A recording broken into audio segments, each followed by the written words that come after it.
குருவியோட முட்டையில இருந்து அன்னைக்குதான் குழந்தைங்க 2 பேரும் புதுசா பூமிக்கு வந்தாங்க. குழந்தைங்களை பார்த்த மீனுக்குருவி ரொம்பவே சந்தோஷப்பட்டா. குழந்தைங்களும் மீனுவை பார்த்து ரொம்பவே சந்தோஷப்பட்டாங்க. மறுநாள் காலையில பொழுது விடிஞ்சதும், அம்மா உங்களுக்காக உணவு எடுக்கிறதுக்காக காட்டுக்கு போறேன். அம்மா திரும்பி வர வரைக்கும் நீங்க 2 பேரும் ரொம்பவே பாதுகாப்பா இருக்கணும், சரியா? யார் வந்து கதவை தட்டினாலும் திறக்க கூடாது.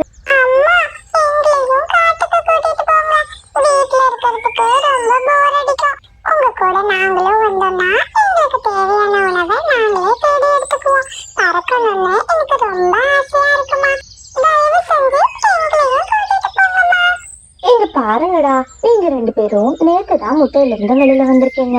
உடனே பறக்க முடியாது, அதுக்காக கொஞ்ச நாள் ஆகணும். உங்களுக்கு ரெக்கைகள்லாம் முழுசா வளர்ந்ததுக்கு அப்புறமா நீங்க 2 பேரும் அம்மா கூட காட்டுக்கு வரலாம், சரியா? அது வரைக்கும் அம்மாவே உங்களுக்கு தேவையான உணவை எடுத்துட்டு வந்து தரேன். ஓ அப்படியா? சரிம்மா, அப்படின்னா நீங்க மட்டும் போயிட்டு வாங்க. ரெக்கைகள் வளர்ந்ததுக்கு அப்புறமா நாங்க உங்க கூட வரோம். அம்மா கூட்டுல இருந்து போனதும் குழந்தைங்க 2 பேரும் தனித்தனி கூட்டுல உட்காந்து ஒருத்தருக்கு ஒருத்தர் மாறி மாறி பேசிட்டு இருந்தாங்க. அதே காட்டுல கெட்ட எண்ணம் கொண்ட காலு அப்படிங்கிற காகமும் வாழ்ந்துட்டு வந்துச்சு. காகம் அந்த காட்டுலயே இருக்கிற வயசான பறவைங்களையா நோட்டமிட்டு அந்த பறவைங்க கண்ண சொல்ல நேரமா பார்த்து அவங்கள கடத்திட்டு போகும். அடடா, இன்னைக்கு இவ்வளவு சீக்கிரமாவே இறை கிடைக்கும்னு எதிர்பார்க்கல. இந்த புறாவை பார்த்தா ரொம்ப வயசான மாதிரி இருக்கு. இன்னைக்கு இதையே இரையாக்கிட வேண்டியதுதான் அப்படின்னு சொல்லி தூரத்துல இருக்கிற ஒரு கூட்டுல இருந்த வயதான புறாவை பார்த்துச்சு. புறாவை பார்த்ததும் வேக வேகமா காலுக்காகும் அங்கிருந்து பறக்க ஆரம்பிச்சிச்சு. சந்தோஷமா இருக்கு, இன்னைக்கு கண்டிப்பா நம்மளுக்கு நல்ல வெகுமதி கிடைக்கும் அப்படின்னு சொல்லிட்டு கழுகோட குகைக்குள்ள போணுச்சு. தலைவா, நீங்க ரொம்ப பசியா இருப்பீங்கன்னு தெரியும். வாங்க, அதனாலதான் உங்களுக்காக ஒரு வெள்ளை புறாவை பார்த்து வச்சிருக்கேன். என் கூட வந்தீங்கன்னா சீக்கிரமாவே நீங்க அதை சமைச்சு சாப்பிடலாம். சரியான நேரத்துக்கு தான் வந்திருக்கேன். இப்பதான் நினைச்சிட்டு இருந்தேன், எங்கடா காலுவை இன்னும் காணுமேன்னு. சரி, இந்த உன்னோட காசை பிடி அப்படின்னு சொல்லிட்டு காலு கிட்ட இப்படி சொல்ல ஆரம்பிச்சிச்சு. காலு, எனக்கு வயசான இறைச்சி சாப்பிட்டு சாப்பிட்டு அழுக்கு போச்சுப்பா. இனிமே நீ கொண்டுட்டு வரும்போது நல்ல சின்ன பறவையா பார்த்து எடுத்துட்டு வா. அந்த மாதிரி சின்ன பறவைங்களுக்கு நான் இதே மாதிரி 2 மடங்கு கூலிய உனக்கு தரேன் அப்படின்னு கழுகு சொன்னுச்சு. கழுகு சொன்ன வார்த்தையை கேட்டு காலு ரொம்பவே சந்தோஷப்பட்டான். தலைவரே, நீங்க ஒன்னும் கவலைப்படாதீங்க. நாளைக்கு உங்களுக்காக காட்டுல இருக்கிற சின்ன சின்ன பறவைங்களை எடுத்துட்டு வரேன். கண்டிப்பா உங்களுக்கு அது பிடிச்சதா இருக்கும். நீங்க எனக்கு தேவையான பணத்தை மட்டும் தயார் பண்ணி வைங்க அப்படின்னு சொல்லிட்டு காகம் அங்கிருந்து போணுச்சு. பிறகு கழுகு அந்த வயசான புறாவை வேட்டையாடிட்டு தன்னோட இடத்துல வச்சு சமைக்க ஆரம்பிச்சிச்சு. உனக்கு ஒரு சந்தோஷமான செய்தியை சொல்லவா? நாளையில இருந்து நாம வேட்டையாட போற பறவைங்களுக்கு கழுகு 2 மடங்கு பணம் தரேன்னு சொல்லுச்சு. அதுவும் இப்ப மாதிரி வயசான பறவைங்க கிடையாது, சின்ன சின்ன பறவைங்களா கொண்டுட்டு போகணுமா. அப்படி மட்டும் நான் கொண்டுட்டு போயிட்டேன்னு வச்சுக்கோ, கண்டிப்பா சீக்கிரமாவே நம்ம பணக்காரவங்களாயிடுவோம்.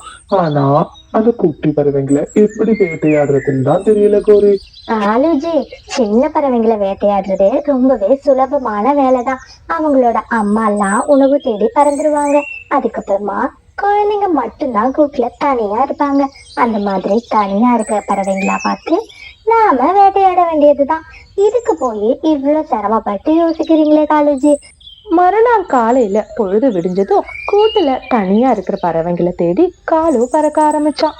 மீனும் உணவு தேடி போனதுக்கு அப்புறமா குழந்தைங்க 2 பேரும் வீட்டு வாசல்ல நின்று அழகா விளையாண்டுட்டு இருந்தாங்க.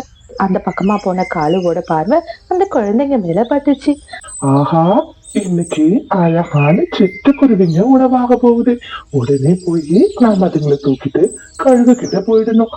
நம்மளுக்கு இன்னைக்கு பண மழை பொழிய போகுது. இந்த மாதிரி ஸ்டோரிஸை தொடர்ந்து பார்க்கணும்னு நினச்சிங்கன்னா மறக்காம சிட்டு பேர்ட் ஸ்டோரிஸ் சேனலை சப்ஸ்கிரைப் பண்ணுங்க. கூடவே பக்கத்தில் இருக்கிற ஆல் சிம்பிளையும் ப்ரெஸ் பண்ணுங்க. ஸ்டோரி பிடிச்சிருந்தா லைக் பண்ணிட்டு உங்க ஃப்ரெண்ட்ஸ் கூடவும் ஷேர் பண்ணுங்க. அப்படி யோசிச்ச காலு மீனுவோட கூட்டை நோக்கி பறந்து போனுச்சு. அந்த நேரம்னு பார்த்து உணவு தேடி போன மீனு அவளோட கூட்டுக்கு வந்தா. வர வழியிலேயே காகம் பறந்து வரதை பார்த்த மீனு வேக வேகமா தன்னோட குழந்தைங்களை கூட்டிட்டு வீட்டுக்குள்ள போனா. அந்த காகத்தோட பார்வை தன் குழந்தைங்க மேல பட்டதை நினைச்சு மீனும் ரொம்பவே கவலைப்பட்டுட்டு இருந்தா. நாம இல்லாத நேரத்துல குழந்தைங்களுக்கு எதுவும் ஆயிடுமோ அப்படின்னு சொல்லி ரொம்பவே கவலையோட மீனும் உட்கார்ந்திருந்தா. குழந்தைங்களா, இந்த காட்டுல ஒரு கடத்தல் பண்ற காகம் ஒண்ணு இருக்கு. இன்னைக்கு அது உங்க ரெண்டு பேரையும் பாத்துடுச்சு. இனிமே நீங்க வீட்டுல ரொம்ப பாதுகாப்பா இருக்கணும். அம்மா இல்லாத நேரம் எக்காரணத்தை கொண்டும் வீட்டுக்கு வெளியில வரவே கூடாது அப்படின்னு தன் குழந்தைங்க கிட்ட சொன்னா. நீங்க அதை நினைச்செல்லாம் கவலைப்படாதீங்க. நீங்க இல்லாதப்போ இனிமே நாங்க வாசல்ல வந்து விளையாட மாட்டோம். வீட்டுக்குள்ளேயே பத்திரமா இருக்கும் அப்படின்னு குழந்தைங்க சொன்னாங்க. இந்த மாதிரி குழந்தைங்க பேசிட்டு இருக்கும் போதே வீட்டு வாசல்ல காலு வந்து நினைச்சு ஒரு வழியா மீனுவோட வீட்டுக்குள்ள வந்த காலு, மீனு, உன் குழந்தைங்க பாக்குறதுக்கு ரொம்பவே அழகா இருக்காங்க. ஒண்ணு இல்ல மீனு, நாளைக்கு என்னோட வீட்டுல ஒரு விருந்து ஏற்பாடு பண்ணிருக்கேன். இந்த விருந்துக்கு என்னோட தூரத்து சொந்தக்காரவங்க நிறைய பேர் வர்றாங்க. உன் குழந்தைங்களை அவங்க பார்த்தா ரொம்பவே சந்தோஷப்படுவாங்க. அதுக்காக தான் உன் குழந்தைங்களை கூப்பிட்டுட்டு போகலான்னு வந்தேன். காலுண்ணா, விருந்து நாளைக்கு தானே? கண்டிப்பா நான் நாளைக்கு குழந்தைங்களை அனுப்பி வைக்கிறேன். என்னோட குழந்தைங்க ரொம்பவே குறும்புக்காரவங்க. உங்க வீட்டையே ரெண்டு பண்ணிடுவாங்க. அதனால நாளைக்கு வந்து நீங்க குழந்தைங்களை கூப்பிட்டு போங்க.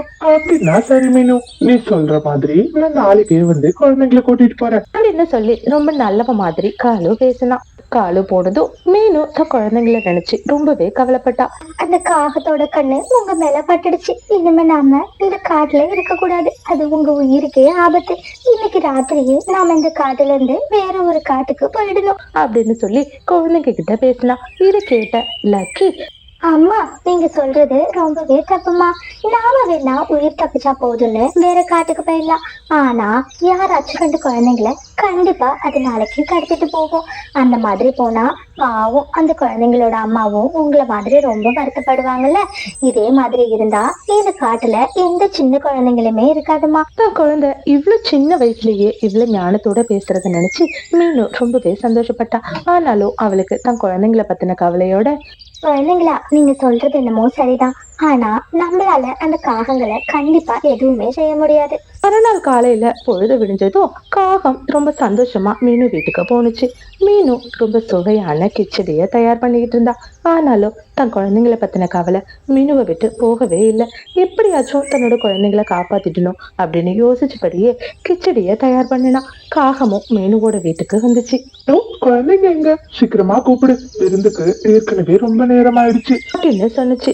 இது கேட்ட மீனு, ஹலோ அண்ணா, உங்க வீட்டுக்கு வர விருந்தாளிக்காக நான் ஸ்பெஷலா ஒரு கிச்சடி செஞ்சிருக்கேன். நீங்க போயிட்டு உங்க வீட்டு விருந்தாளியை கூப்பிட்டுட்டு வாங்க. அவங்க வந்து இந்த கிச்சடியை சாப்பிடட்டும். அதுக்கப்புறமா நான் குழந்தைங்களை உங்க கூட அனுப்பி வைக்கிறேன். என் குழந்தைங்க மேல இவ்வளவு பாசம் வச்சு விருந்துக்கெல்லாம் கூப்பிடுறீங்க. அதனாலதான் நானும் அவங்களுக்காக ஒரு விருந்து தயார் பண்ணிருக்கேன். கிச்சடியை பத்தி சொன்னதும் ரொம்பவே ஆசைப்பட்ட காகம் அதை எப்படியாச்சும் சாப்பிடணும் அப்படின்னு சொல்லிட்டு விருந்தாளிய கூப்பிட்டுட்டு வரேன்னு போனுச்சு. இன்னைக்கு உங்களுக்கு சின்ன சிட்டுக்குருவிங்க மட்டும் இல்லாம அவங்களோட அம்மாவும் கூடவே சுவையான கிச்சடியும் கிடைக்க போகுது அப்படின்னு சொல்லி மீனுக்குருவி வீட்டுல நடந்த எல்லா விஷயத்தையும் சொன்னுச்சு. இதை கேட்ட கழுகமும் மீனுவோட வீட்டுக்கு போனா. உன்னோட வீடு பாக்குறதுக்கு ரொம்பவே அழகா இருக்கு. ஆமா, இந்த வீடு கட்டி எத்தனை வருஷம் இருக்கும்? இந்த வீடு என்னோட கல்யாண பரிசா எனக்கு எங்க அப்பாவும் அம்மாவும் கொடுத்தது. இந்த வீடை கட்டி சரியா 5 வருஷம் ஆகுது. எனக்கு பிடிச்ச மாதிரி இருக்கணும் அப்படின்னு சொல்லி ஒவ்வொரு விஷயத்தையும் எங்க அப்பா பார்த்து பார்த்து செஞ்சாரு. ஆமா மீனு, நானும் வந்ததுல இருந்து கேட்கணும்னு நினைச்சேன். ஆமா, குழந்தைங்க எங்க காணோம்? சீக்கிரம் உங்களை கூப்பிடு, நாங்க விருந்துக்கு போறதுக்கு நேரம் ஆயிடுச்சு. இந்த மாதிரி ஸ்டோரிஸை தொடர்ந்து பார்க்கணுன்னு நினச்சிங்கன்னா மறக்காம சிட்டு பேர்ட் ஸ்டோரிஸ் சேனலை சப்ஸ்கிரைப் பண்ணுங்க. கூடவே பக்கத்தில் இருக்கிற ஆல் சிம்பிளையும் ப்ரெஸ் பண்ணுங்க. ஸ்டோரி பிடிச்சிருந்தா லைக் பண்ணிட்டு உங்க ஃப்ரெண்ட்ஸ் கூடவும் ஷேர் பண்ணுங்க.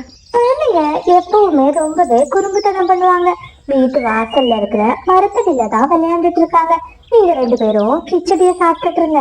அதுக்குள்ள நான் போயிட்டு குழந்தைங்களை கூப்பிட்டுட்டு வந்துடுறேன் அப்படின்னு சொல்லி மீனு அவ செஞ்சு வச்ச கிச்சடிய பறவைங்களுக்கு கொடுத்தா. மீனு சொன்னதை நம்பி பறவைங்களும் கிச்சடியை சாப்பிட ஆரம்பிச்சாங்க. உடனே வீட்டு வாசலுக்கு போன மீனு பறவைங்களை உள்ள வச்சு வேகமா வீட்டோட கதவை பூட்ட ஆரம்பிச்சா. அவ பூட்டுற சத்தத்தை கேட்டு பறவைங்க 2 பேரும் ஜன்னல் வழியா எட்டி பார்த்தாங்க. ஐயோ மீனு, எதுக்காக இப்ப எங்களை வச்சு கதவை மூடுற? தயவு செஞ்சு திறந்து விடு மீனு. எதுக்காக இப்படி கதவை சாத்திருக்க? நீ பண்றத நினைச்சா எனக்கு ரொம்பவே பயமா இருக்கு அப்படின்னு சொல்லி காலு கத்தி கதற ஆரம்பிச்சா. ஆனா மீனு அவன் சொல்ற எதையுமே காதுல வாங்கல. கொஞ்ச நேரத்துல பக்கத்துல இருக்கிற மரக்கிளையில வந்து உட்கார்ந்த குழந்தைங்க, ஏய் காகமே, எவ்வளவு தைரியம் இருந்தா எங்களையே நீ இரையாக்க பாப்ப?